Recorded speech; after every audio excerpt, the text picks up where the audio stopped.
I now recognize the gentleman from Alabama, Mr. Palmer, for 5 minutes. Thank you, Mr. Chairman. It was with great interest that I followed your testimony a few minutes ago, several minutes ago, Chairman Shaw, that this is really not about air quality, it's about climate change, which I think raises some questions as to whether or not this should fall under the purview of the EPA, since their primary responsibility under the Clean Air Act was air quality. That said, one of the things that concerns me about this, along that same line, is your excellent analysis of the scientific evidence to the contrary of what this will actually do for climate change, the very limited impact.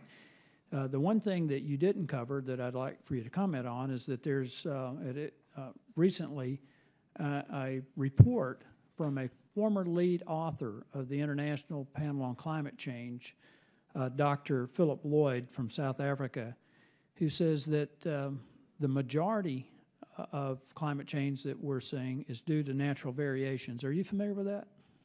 I may have. I didn't recognize it from the author's name, but I have read material similar to that. I think this guy obviously has an excellent reputation in the scientific community, given that he was a lead author of the IPCC, one of their lead authors of the IPCC report. So I think it stands to read.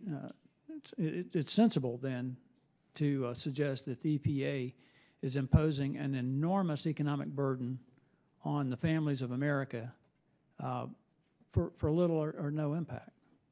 And Congressman, I think that as you even look into the material, not the summaries, but look into the material of even previous IPCC reports, you go back a few years and the message wasn't that climate change, man-made climate change is causing all these issues. It's that we've seen a natural climate change, and the concern was that man-made emissions might accelerate that to lead to events.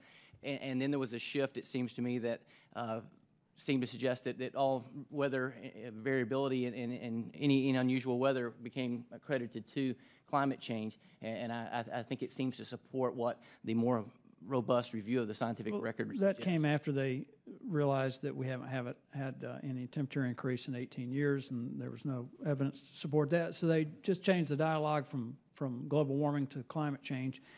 Mr.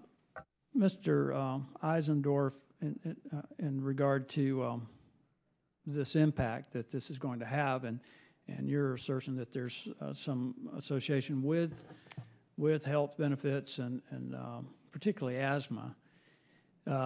There's a study out of UCLA. There's several studies that indicate that the single biggest predictor of asthma is income. It's not air quality. It's income. How do you respond to that? Representative Palmer, not really my area of expertise. It may be that low-income folks tend to be downwind from generating facilities. Sir. I'm not really sure what the answer is.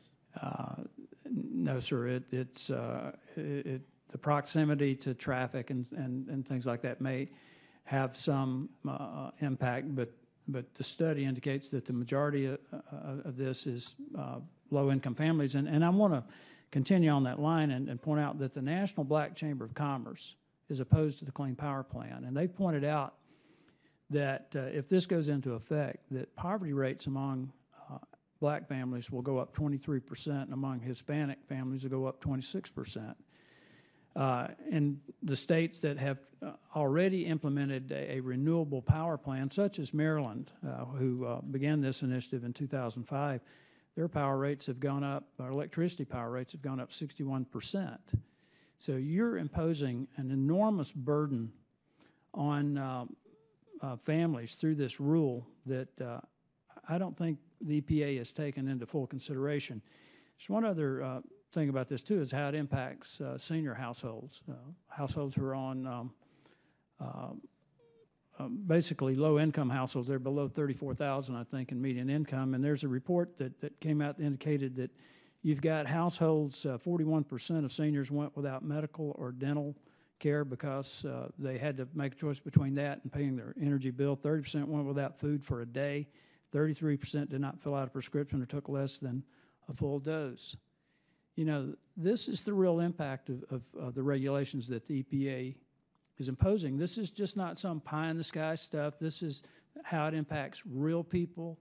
It costs jobs. The Black National Chamber of Commerce is estimating that they'll lose literally hundreds of thousands of jobs among black workers and hundreds of thousands of jobs among Hispanic workers. That's the real impact.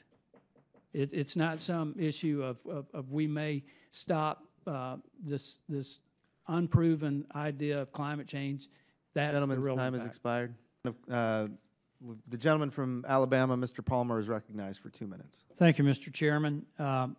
Chairman Shaw, the Supreme Court recently ruled that the EPA erred in issuing its proposal to limit mercury emissions from fossil fuel-fired power plants.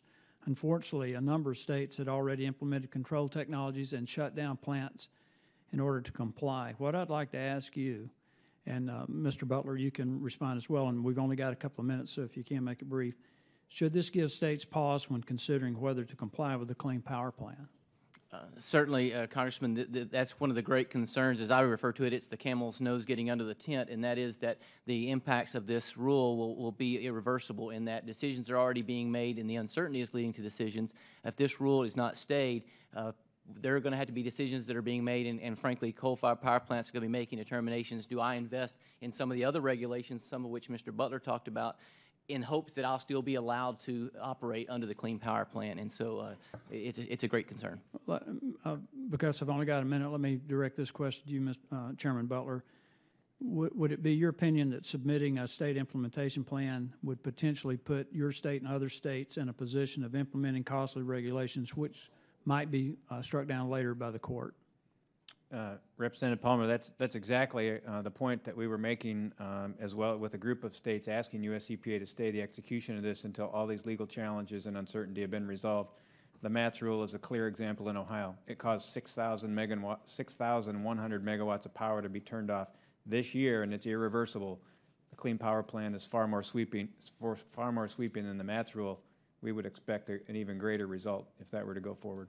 I want to thank the chairman and ranking member Bonamici for allowing the additional questions.